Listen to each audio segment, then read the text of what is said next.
I was sick, sick unto death with that long agony, and when they at length unbound me, and I was permitted to sit, I felt that my senses were leaving me. The sentence, the dread sentence of death, was the last of distinct accentuation which reached my ears. After that the sound of the inquisitorial voices seemed merged in one dreamy indeterminate hum. It conveyed to my soul the idea of revolution, perhaps from its association in fancy with the burr of a mill wheel. This only for a brief period, for presently I heard no more. Yet, for a while, I saw, but with how terrible an exaggeration! I saw the lips of the black-robed judges. They appeared to me white, whiter than the sheet upon which I trace these words, and thin even to grotesqueness, thin with the intensity of their expression of firmness, of immovable resolution, of stern contempt of human torture. I saw that the decrees of what to me was fate were still issuing from those lips. I saw them writhe with a deadly locution. I saw them fashion the syllables of my name, and I shuddered because no sound succeeded. I saw, too, for a few moments of delirious horror, the soft and nearly imperceptible waving of the sable draperies which enwrapped the walls of the apartment. And then my vision fell upon the 7 tall candles upon the table. At first they wore the aspect of charity, and seemed white slender angels who would save me, but then, all at once, there came a most deadly nausea over my spirit, and I felt every fiber in my frame thrill as if I had touched the wire of a galvanic battery, while the angel forms became meaningless specters, with heads of flame, and I saw that from them there would be no help. And then there stole into my fancy, like a rich musical note, the thought of what sweet rest there must be in the grave.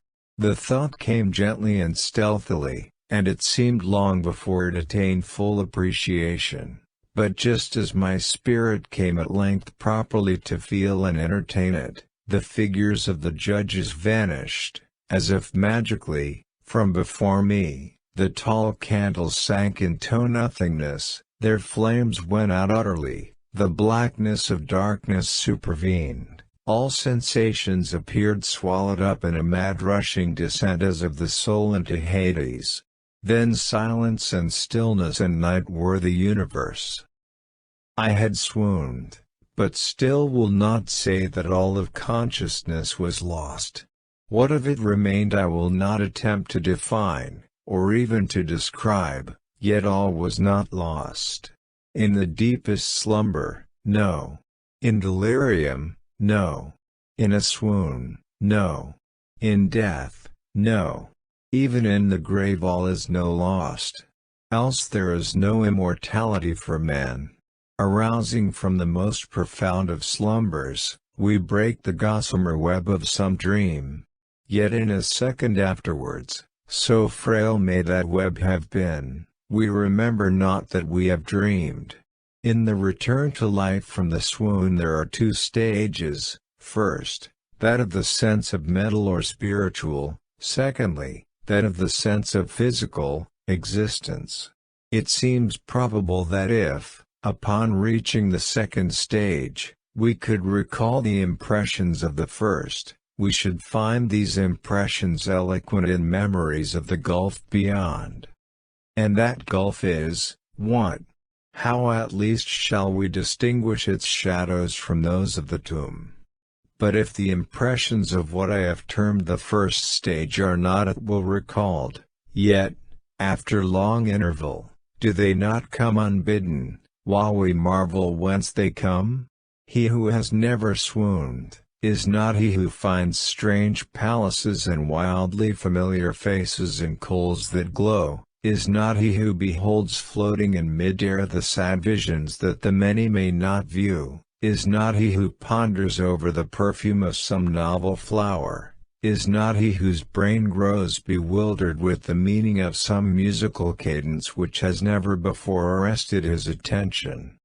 amid frequent and thoughtful endeavors to remember, amid earnest struggles to regather some token of the state of seeming nothingness into which my soul had lapsed, there have been moments when I have dreamed of success, there have been brief, very brief periods when I have conjured up remembrances which the lucid reason of a later epoch assures me could have had reference only to that condition of seeming unconsciousness. These shadows of memory tell, indistinctly, of tall figures that lifted and bore me in silence down, down, still down, till a hideous dizziness oppressed me at the mere idea of the interminableness of the descent. They tell also of a vague horror at my heart, on account of that heart's unnatural stillness. Then comes a sense of sudden motionlessness throughout all things, as if those who bore me, a ghastly train, had outrun, in their descent, the limits of the limitless, and paused from the wearisomeness of their toil.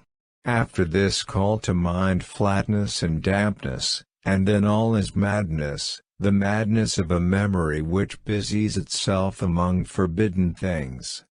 Very suddenly there came back to my soul motion and sound, the tumultuous motion of my heart, and, in my ears, the sound of its beating.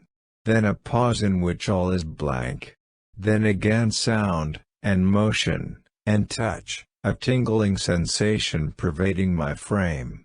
Then the mere consciousness of existence, without thought, a condition which lasted long.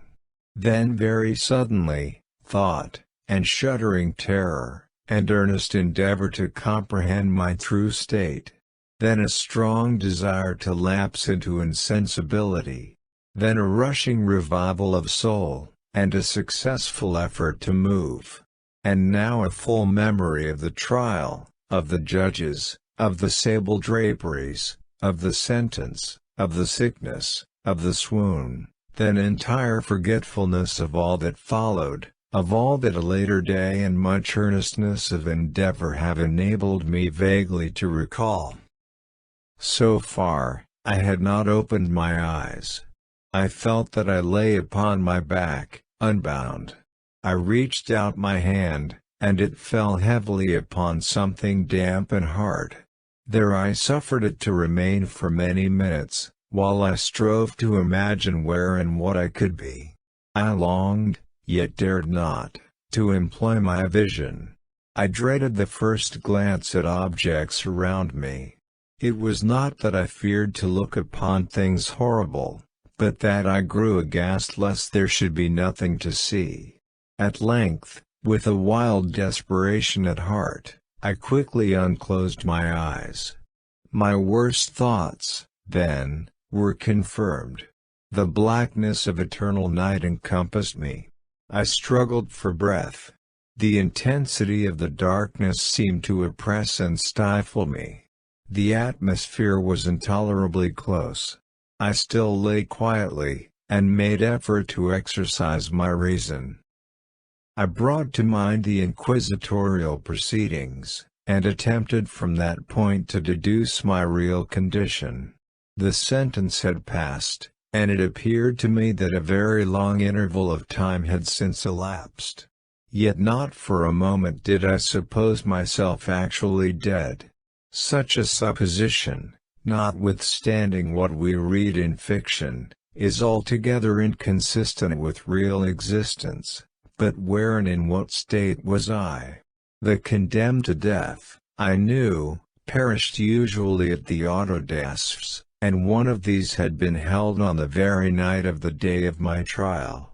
Had I been remanded to my dungeon, to await the next sacrifice, which would not take place for many months? This I at once saw could not be. Victims had been in immediate demand.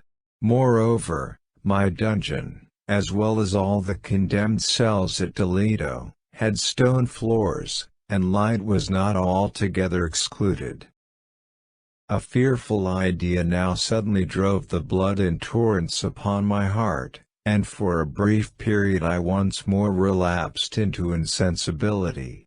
Upon recovering, I at once started to my feet, trembling convulsively in every fiber. I thrust my arms wildly above and around me in all directions.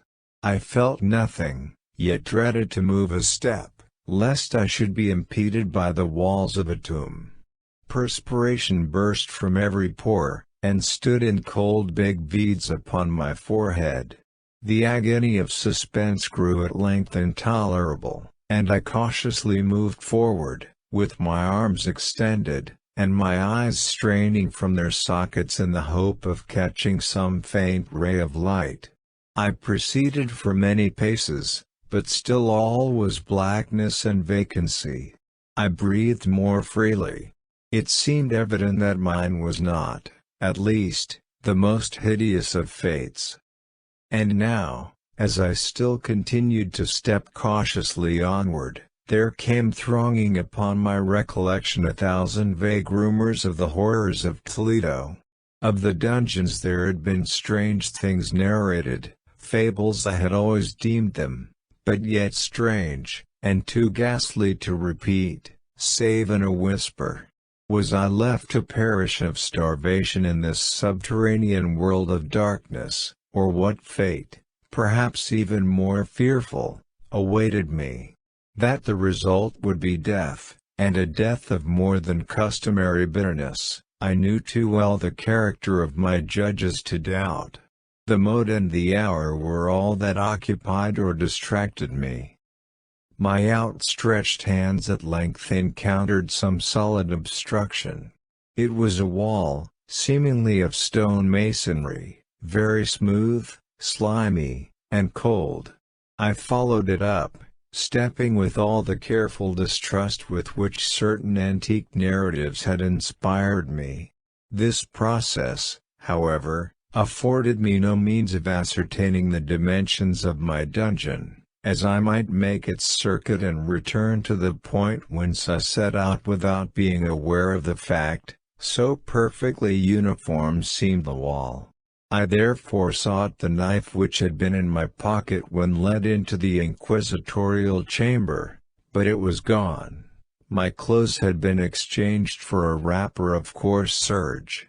I had thought of forcing the blade in some minute crevice of the masonry, so as to identify my point of departure. The difficulty, nevertheless, was but trivial, although, in the disorder of my fancy, it seemed at first insuperable. I tore a part of the hem from the robe and placed the fragment at full length, and at right angles to the wall.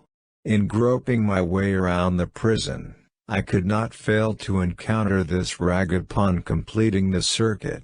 So, at least, I thought, but I had not counted upon the extent of the dungeon, or upon my own weakness. The ground was moist and slippery. I staggered onward for some time, when I stumbled and fell. My excessive fatigue induced me to remain prostrate, and sleep soon overtook me as I lay. Upon awaking, and stretching forth an arm, I found beside me a loaf and a pitcher with water. I was too much exhausted to reflect upon this circumstance, but ate and drank with avidity. Shortly afterward, I resumed my tour around the prison, and with much toil, came at last upon the fragment of the serge. Up to the period when I fell, I had counted 52 paces, and, upon resuming my walk, I had counted 48 more, when I arrived at the rag. There were in all, then, 100 paces, and, admitting 2 paces to the yard, I presumed the dungeon to be 50 yards in circuit. I had met, however, with many angles in the wall, and thus I could form no guess at the shape of the vault, for a vault I could not help supposing it to be. I had little object, certainly no hope, in these researches, but a vague curiosity prompted me to continue them. Quitting the wall, I resolved to cross the area of the enclosure. At first, I proceeded with extreme caution, for the floor, although seemingly of solid material, was treacherous with slime. At length, however, I took courage, and did not hesitate to step firmly, endeavoring to cross in as direct a line as possible. I had advanced some 10 or 12 paces in this manner, when the remnant of the torn hem of my robe became entangled between my legs. I stepped on it, and fell violently on my face. In the confusion attending my fall, I did not immediately apprehend a somewhat startling circumstance, which yet, in a few seconds afterward, and while I still lay prostrate, arrested my attention. It was this: my chin rested upon the floor of the prison, but my lips, and the upper portion of my head, although seemingly at a less elevation than the chin, touched nothing. At the same time, my forehead seemed bathed in a clammy vapor, and the peculiar smell of decayed fungus arose to my nostrils. I put forward my arm, and shuddered to find that I had fallen at the very brink of a circular pit, whose extent, of course, I had no means of ascertaining at the moment.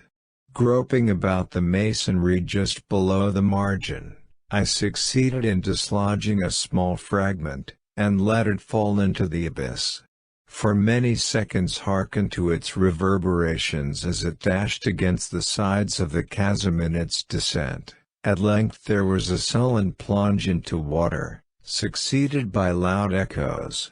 At the same moment, there came a sound resembling the quick opening and as rapid closing of a door overhead, while a faint gleam of light flashed suddenly through the gloom, and as suddenly faded away.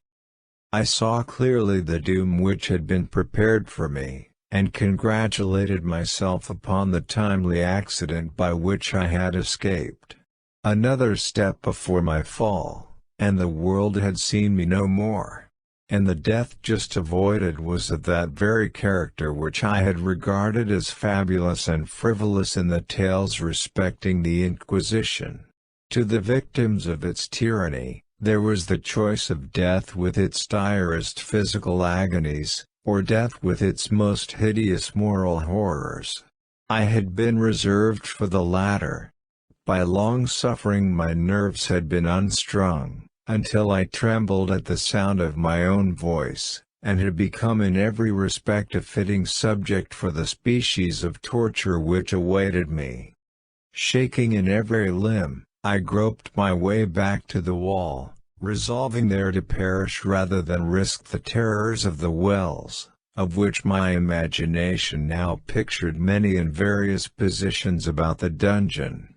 In other conditions of mind, I might have had courage to end my misery at once, by a plunge into one of these abysses, but now I was the veriest of cowards. Neither could I forget what I had read of these pits, that the sudden extinction of life formed no part of their most horrible plan. Agitation of spirit kept me awake for many long hours, but at length I again slumbered. Upon arousing, I found by my side, as before, a loaf and a pitcher of water. A burning thirst consumed me, and I emptied the vessel at a draught.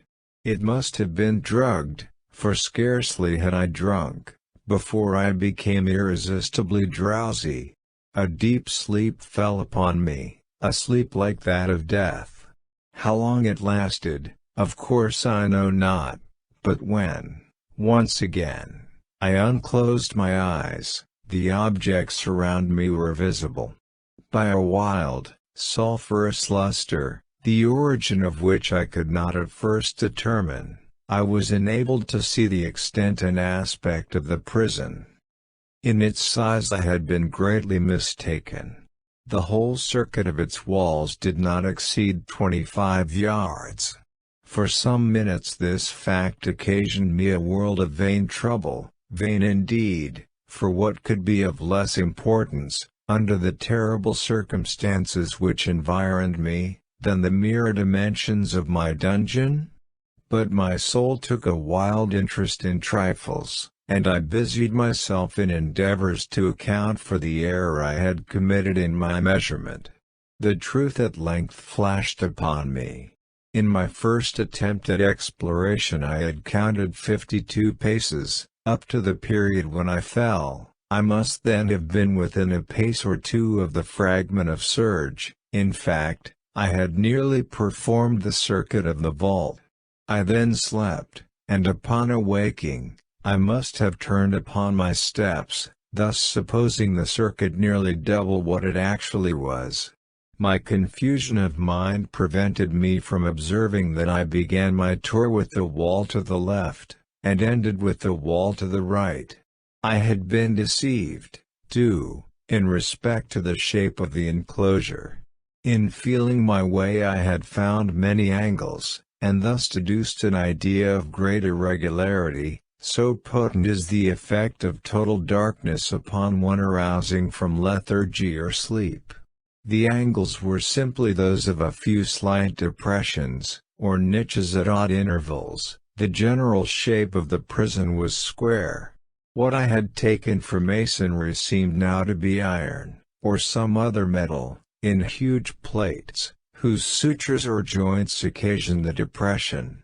The entire surface of this metallic enclosure was rudely daubed in all the hideous and repulsive devices to which the charnel superstition of the monks has given rise.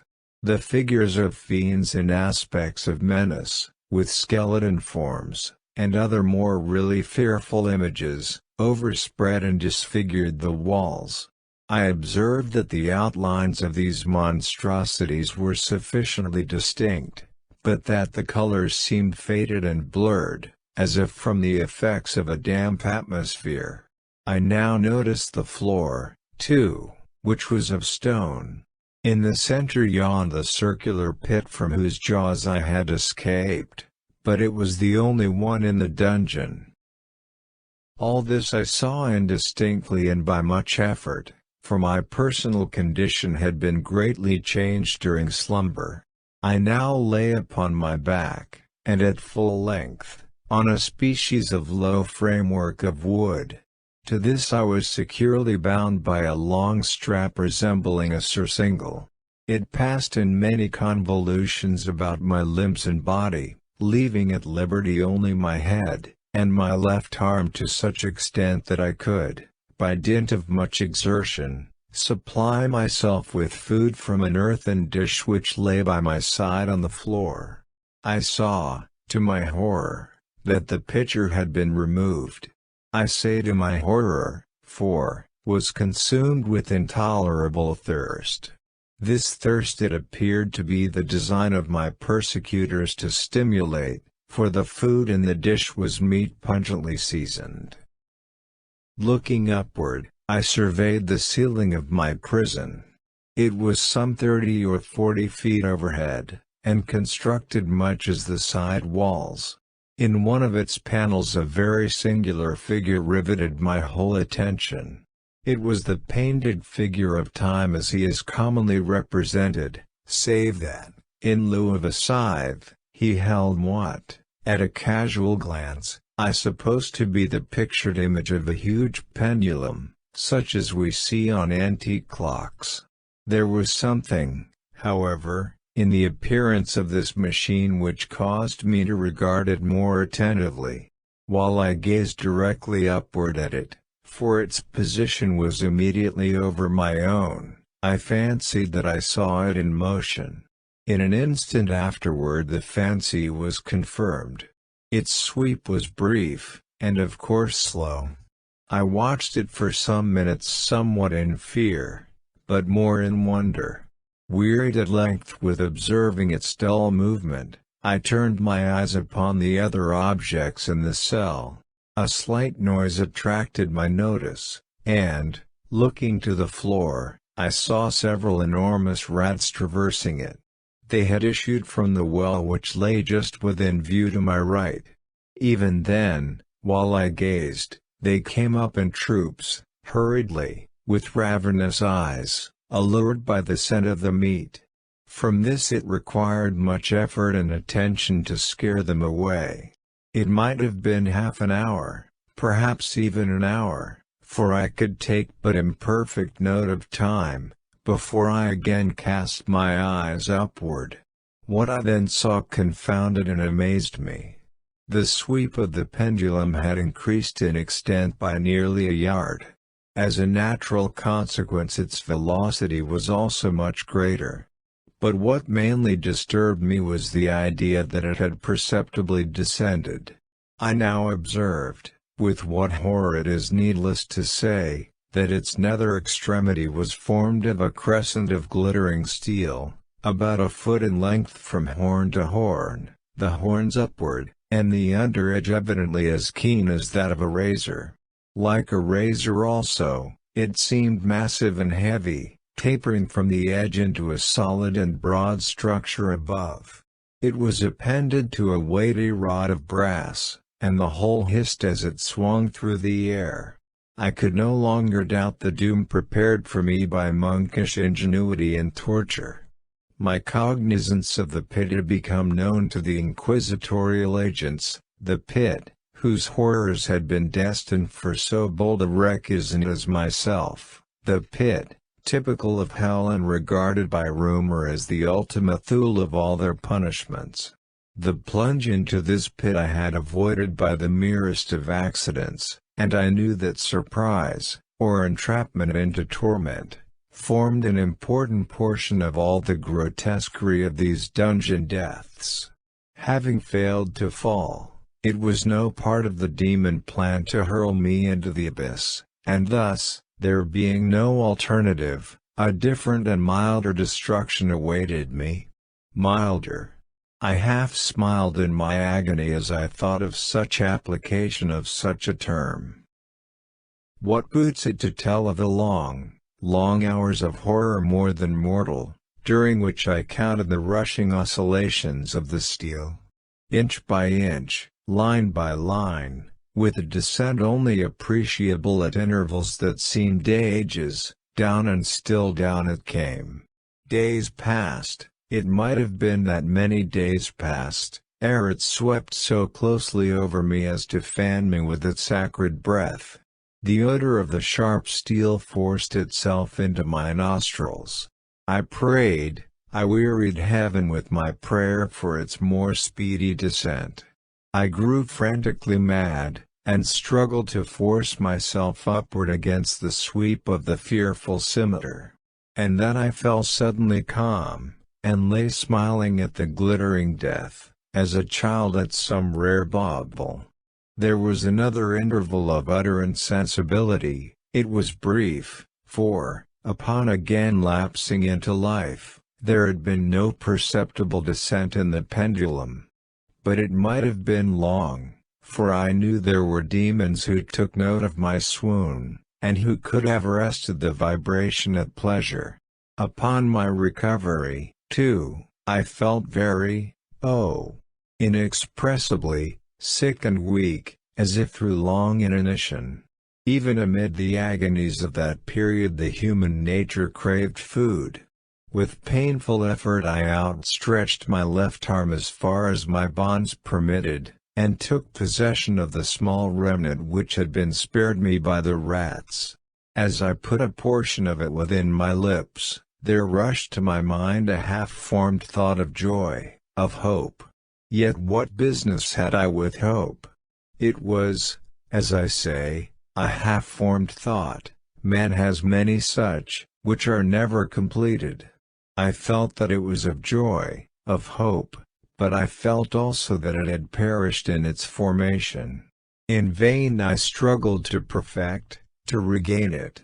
Long suffering had nearly annihilated all my ordinary powers of mind. I was an imbecile, an idiot. The vibration of the pendulum was at right angles to my length. I saw that the crescent was designed to cross the region of the heart. It would fray the serge of my robe, it would return and repeat its operations again, and again. Notwithstanding its terrifically wide sweep come 30 feet or more, and the hissing vigor of its descent, sufficient to sunder these very walls of iron, Still the fraying of my robe would be all that, for several minutes, it would accomplish. And at this thought I paused. I dared not go further than this reflection. I dwelt upon it with a pertinacity of attention, as if, in so dwelling, could rest here the descent of the steel. I forced myself to ponder upon the sound of the crescent as it should pass across the garment, upon the peculiar thrilling sensation which the friction of cloth produces on the nerves. I pondered over all this frivolity until my teeth were on edge. Down, steadily down it crept. I took a frenzied pleasure in contrasting its downward with its lateral velocity. To the right, to the left, far and wide, with the shriek of a damned spirit. To my heart, with the stealthy pace of the tiger. I alternately laughed and howled, as the one or the other idea grew predominant. Down, certainly, relentlessly down. It vibrated within 3 inches of my bosom. I struggled violently, furiously, to free my left arm. This was free only from the elbow to the hand. I could reach the latter, from the platter beside me, to my mouth, with great effort, but no farther. Could I have broken the fastenings above the elbow, I would have seized and attempted to arrest the pendulum. I might as well have attempted to arrest an avalanche. Down, still unceasingly, still inevitably down. I gasped and struggled at each vibration.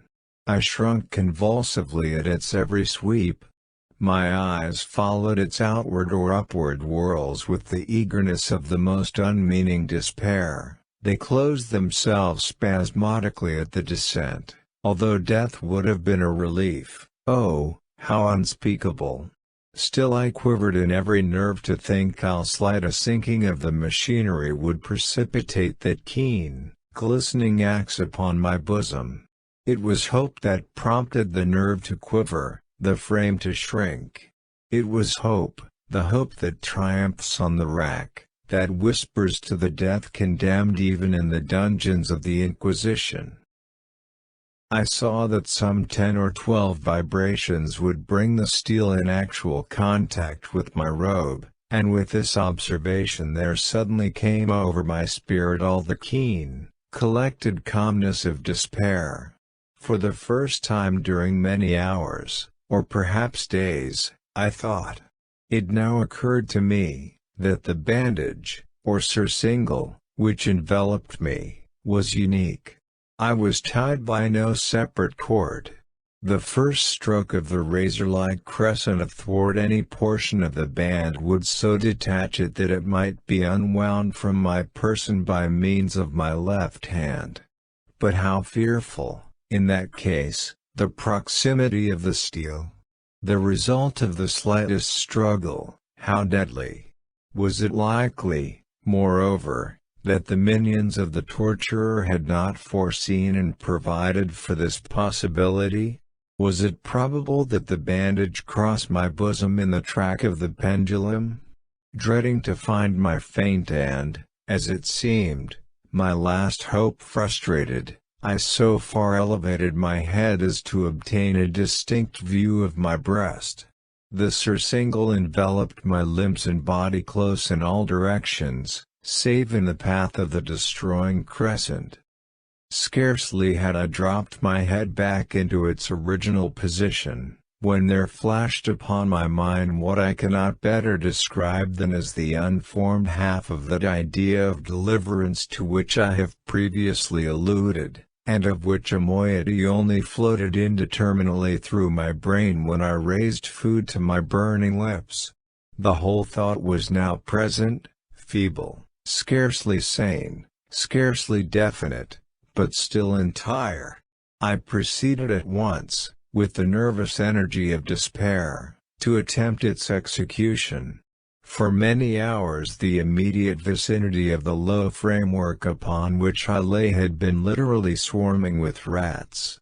They were wild, bold, ravenous, their red eyes glaring upon me as if they waited but for motionlessness on my part to make me their prey.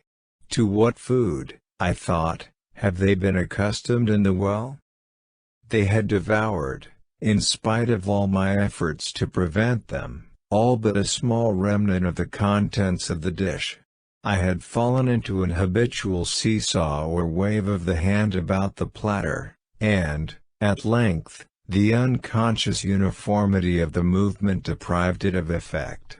In their voracity, the vermin frequently fastened their sharp fangs in my fingers, with the particles of the oily and spicy viand which now remained. I thoroughly rubbed the bandage wherever I could reach it, then, raising my hand from the floor, I lay breathlessly still. At first, the ravenous animals were startled and terrified at the change, at the cessation of movement.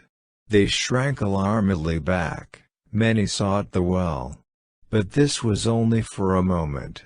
I had not counted in vain upon their voracity.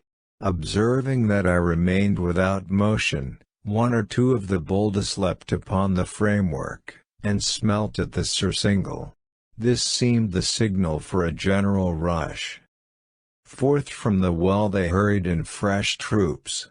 They clung to the wood, they overran it, and leapt in hundreds upon my person. The measured movement of the pendulum disturbed them not at all. Avoiding its strokes, they busied themselves with the anointed bandage. They pressed, they swarmed upon me in ever-accumulating heaps.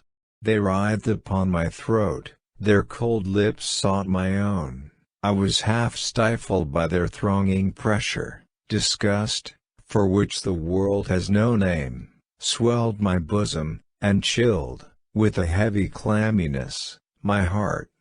Yet 1 minute, and I felt that the struggle would be over.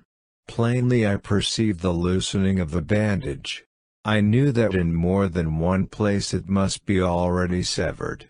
With a more than human resolution I lay still. Nor had I erred in my calculations, nor had I endured in vain. I at length felt that I was free. The surcingle hung in ribbons from my body. But the stroke of the pendulum already pressed upon my bosom. It had divided the serge of the robe. It had cut through the linen beneath. Twice again it swung, and a sharp sense of pain shot through every nerve. But the moment of escape had arrived.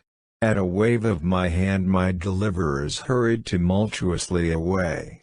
With a steady movement, cautious, sidelong, shrinking, and slow, I slid from the embrace of the bandage and beyond the reach of the scimitar. For the moment, at least, I was free, and in the grasp of the Inquisition. I had scarcely stepped from my wooden bed of horror upon the stone floor of the prison, when the motion of the hellish machine ceased, and I beheld it drawn up, by some invisible force, through the ceiling. This was a lesson which I took desperately to heart. My every motion was undoubtedly watched. Free. I had but escaped death in one form of agony, to be delivered unto worse than death in some other. With that thought I rolled my eyes nervously around on the barriers of iron that hemmed me in. Something unusual, some change, which, at first, I could not appreciate distinctly, it was obvious, had taken place in the apartment.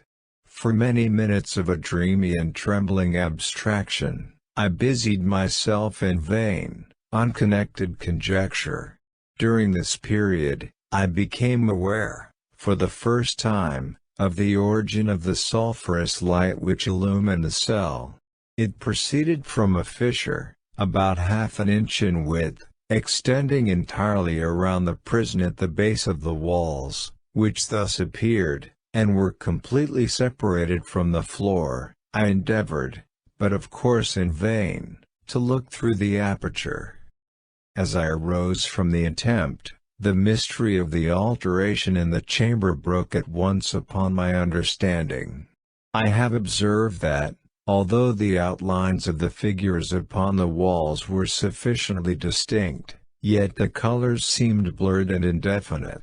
These colors had now assumed, and were momentarily assuming, a startling and most intense brilliancy, that gave to the spectral and fiendish portraitures an aspect that might have thrilled even firmer nerves than my own. Demon eyes, of a wild and ghastly vivacity, glared upon me in 1,000 directions, where none had been visible before, and gleamed with the lurid luster of a fire that I could not force my imagination to regard as unreal. Unreal. Even while I breathed there came to my nostrils the breath of the vapor of heated iron. A suffocating odor pervaded the prison. A deeper glow settled each moment in the eyes that glared at my agonies. A richer tint of crimson diffused itself over the pictured horrors of blood. I panted. I gasped for breath. There could be no doubt of the design of my tormentors. Oh, most unrelenting! Oh, most demoniac of men! I shrank from the glowing metal to the center of the cell. Amid the thought of the fiery destruction that impended, the idea of the coolness of the well came over my soul like balm. I rushed to its deadly brink. I threw my straining vision below.